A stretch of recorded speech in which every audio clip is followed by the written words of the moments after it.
आज ये case supreme court में लगा था। उन्होंने उनके कन्विक्शन ऑर्डर को जो हाई कोर्ट ने अपहोल्ड किया था उसके अगेंस्ट अपील फाइल की थी। उसके अलावा उन्होंने एक इंटरिम बेल की भी एप्लीकेशन फाइल की थी। सुप्रीम कोर्ट ने आज जो इंटरिम बेल की एप्लीकेशन थी उसको उसमें नोटिस इशू किया है, बट उसमें स्पेसिफिकली उन्होंने अक्यूज के काउंसिल को कहा कि जब तक आप कोई बहुत ग्रेव मेडिकल कंडीशंस या कारण नहीं दिखाएंगे आपको ऑर्डिनरी बेल का रिलीफ नहीं दिया जाएगा। इस केस में हमारे आर्ग्यूमेंट्स जो कोर्ट के सामने रहे हैं वो ये रहे हैं कि एक तो जो उन्होंने आपके सामने कोर्ट के सामने जो डॉक्यूमेंट्स प्रोड्यूस किए हैं, उन्होंने गुजरात हाई कोर्ट का जजमेंट प्रोड्यूस किया, बट ये नहीं बताया कि गुजरात हाई कोर्ट का जो केस था उसमें जो ऑफेंसेस इन्वॉल्व थे उसमें उन्होंने पॉक्सो के और जुवेनाइल जस्टिस एक्ट के प्रोविजंस इन्वॉल्व नहीं किए थे, जबकि राजस्थान केस में जो 2 माइनर विक्टिम्स का इन्वॉल्वमेंट है। तो ये जो ग्राउंड्स हैं ये एसेंशियल ग्राउंड्स होने के बावजूद भी इसमें सप्रेशन हुआ है, नंबर 1। नंबर 2, हमने ये भी कहा कि इन्होंने सुप्रीम कोर्ट का ऑर्डर जो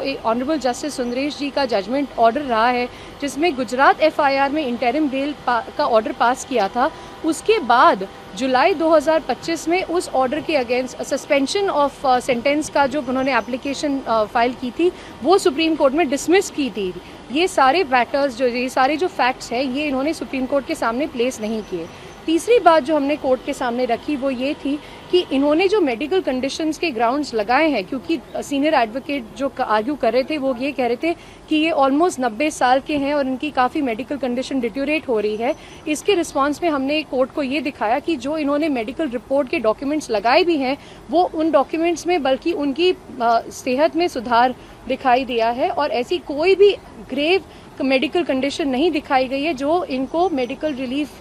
या interim relief on grounds of medical conditions justify करती है। ये सारे आर्ग्यूमेंट्स को कोर्ट ने ध्यान में देते हुए जो दूसरी साइड को नोटिस इशू किया, बट उनको ये स्पेसिफिकली कहा गया कि हम नोटिस तो इशू कर रहे हैं बट अनलेस एंड अनटिल वो कोई बहुत ही ज़्यादा लाइफ एंड डेथ वाली सिचुएशन का एक्सप्लेनेशन दे ना पाए कोर्ट को, तब तक उसमें कोई आगे उनको रिलीफ नहीं मिलेगा। उन्होंने ये भी कहा कि हम स्टेट को सुने बिना इस पर कोई आगे स्टेट को नहीं, इसमें उन्होंने कहा क्योंकि क्या है कानूनी तौर पर एक रिक्वायरमेंट है सीआरपीसी में और एक बहुत क्रूशियल जजमेंट है ऑनरेबल सुप्रीम कोर्ट का x versus state of Uttar Pradesh, जिसमें कहा गया है कि जब भी रेप या ऐसे सेक्सुअल ऑफेंसेस का एलिगेशन किया जाता है और पॉक्सो प्रोविजंस का इन्वॉल्वमेंट किया जाता है तो विक्टिम को सुने बिना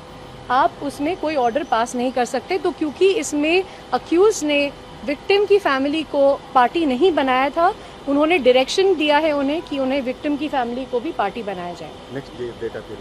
नेक्स्ट डेट जो है वो अभी अपलोड होगी केस स्टेटस पे सुप्रीम कोर्ट की, हमें जैसी जानकारी ये भी बताया गया कोर्ट को कि अभी उनका इलाज जो अस्पताल में चल रहा है। जी, हमने उन्हें बताया कि आयुर्वेदिक अस्पताल में ऑलरेडी, क्योंकि उन्होंने कंप्लेंट्स जारी रखी है, उन्होंने 2024 में की थी, 2025 में की थी, बट जो भी उनको रिक्वायर्ड मेडिकल फैसिलिटीज़ की आवश्यकता है वो सारी मेडिकल फैसिलिटीज़ का प्रोविज़न उनको दिया जा रहा है। उनके जो भी ट्रीटमेंट की रिक्वायरमेंट्स है उनको प्रोवाइड की जा रही है, इसलिए उनको कोई अलग स्पेशल इंटरिम बेल की ग्रांट करने की आवश्यकता नहीं है। जी, एक सेकंड।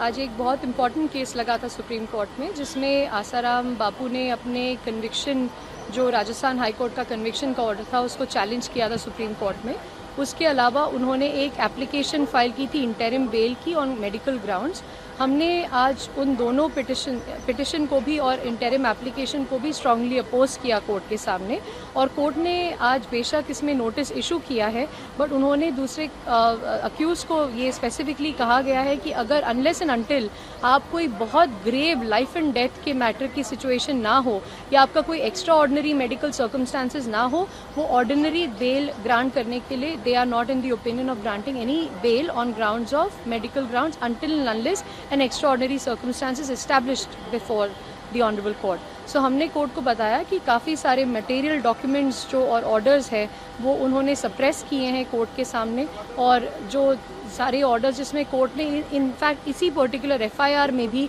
मेडिकल ग्राउंड्स के बनाने के बावजूद भी, क्योंकि पॉक्सो के प्रोविजंस इन्वॉल्व थे, इसलिए इस केस में पहले भी इंटरिम रिलीफ का ग्राउंड जो है रिजेक्ट किया गया है। और हमने बताया कि उनकी जो भी मेडिकल फैसिलिटीज़ की रिक्वायरमेंट है वो उनको आज ऑलरेडी उपयुक्त प्रोवाइड की जा रही है, इसलिए कोई इंटरिम रिलीफ का ग्राउंड नहीं है। कोर्ट ने हमें इशू किया है, नोटिस इशू किया है आज, और हमें रिप्लाई फाइल करने का टाइम दिया है।